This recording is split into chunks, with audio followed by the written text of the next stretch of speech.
Everyone, কেমন আছো তোমরা সবাই? আশা করি তোমরা সবাই খুব ভালো আছো। আমিও খুব ভালো আছি। আজকেও চলে আসলাম আমার একটা রান্নার রেসিপি নিয়ে। আজকে আমি রান্না করব কচুর শাক। তো বাঙালিদের সবচেয়ে প্রিয় খাবার হচ্ছে কচুর শাক। তো তার সাথে যদি হয় ইলিশ মাছের মাথা দিয়ে, তাহলে তো কোনো কথাই নেই, জমে একদম ক্ষীর। কিন্তু কি করব, আমার কাছে তো আর ইলিশ মাছের মাথা নেই। আমার কাছে দেখলাম ফ্রিজে আছে দুটো রুই মাছের মাথা, তো সেটা দিয়েই ভাবলাম তাহলে চলো আজকে একটা কচুর শাক রান্না হয়ে যায়। তো তোমার ভিডিওটা প্রথম থেকে শেষ অবধি পুরোটা দেখতে থাকো, আশা করি ভালো লাগবে। কচুর শাকটা আমি আগে থেকে সেদ্ধ করে রেখেছিলাম যাতে আমার একটু রান্না করতে তাড়াতাড়ি। দুটো রুই মাছের মাথা ছিল, সেটাকে আমি আগে থাকতেই নুন হলুদ মাখিয়ে রেখেছি।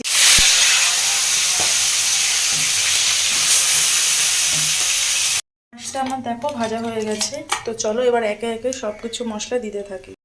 আমি দিয়ে দেবো দুটো তেজপাতা, দুটো শুকনো লঙ্কা, তারপর দিয়ে দেবো অল্প করে কালো। চাইলে কালো জিরের বদলে তোমরা সাদা জিরেও দিতে পারো। তো আমার কালো জিরেটা বেশ ভালোই লাগে খেতে, আর সাদা জিরেও দেওয়া যায়। তো আমি চলো এটা হয়ে গেছে, এবার একে একে আমি দিয়ে দেবো পেঁয়াজ কুচি, রসুন কুচি, আর সামান্য একটু আদা, আর দিয়ে দেবো দুটো কাঁচা লঙ্কা।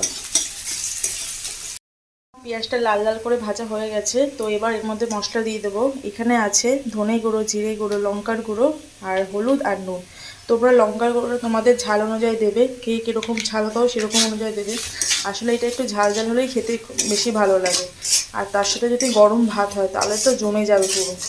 তো দেখো এখানে আমার দেওয়া হয়ে গেছে সব। এবার হালকা করে এটাকে কষিয়ে নেবো একটু। সেদ্ধ করে কচুর শাকটা যেটা ছিল সেটা আমি দিয়ে দিচ্ছি।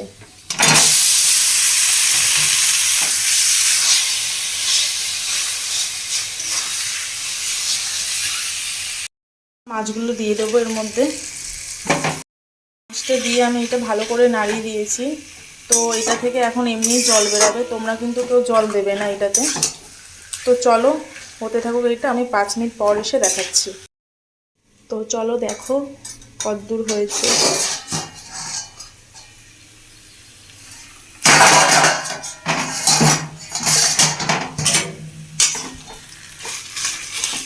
আসলে আমার কচুর শাকের জলটা ঝরানোই ছিল বলে তো তেমন একটা জল বেরায়নি।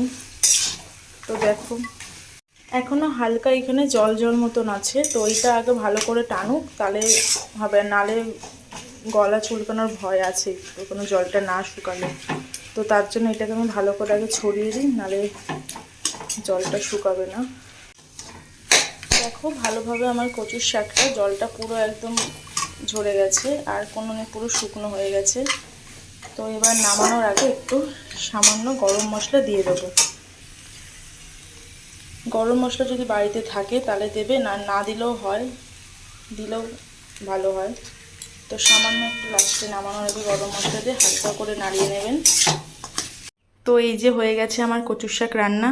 তো ভিডিওটা কেমন হয়েছে সবাই তোমরা বলো, আর আমার চ্যানেলটাকে সাবস্ক্রাইব করতে কেউ ভুলো না। এরকম ভিডিও দেখার জন্য আমার চ্যানেলটাকে অবশ্যই সাবস্ক্রাইব করে দিও, আর আমার পেজটাকেও ফলো করে দিও।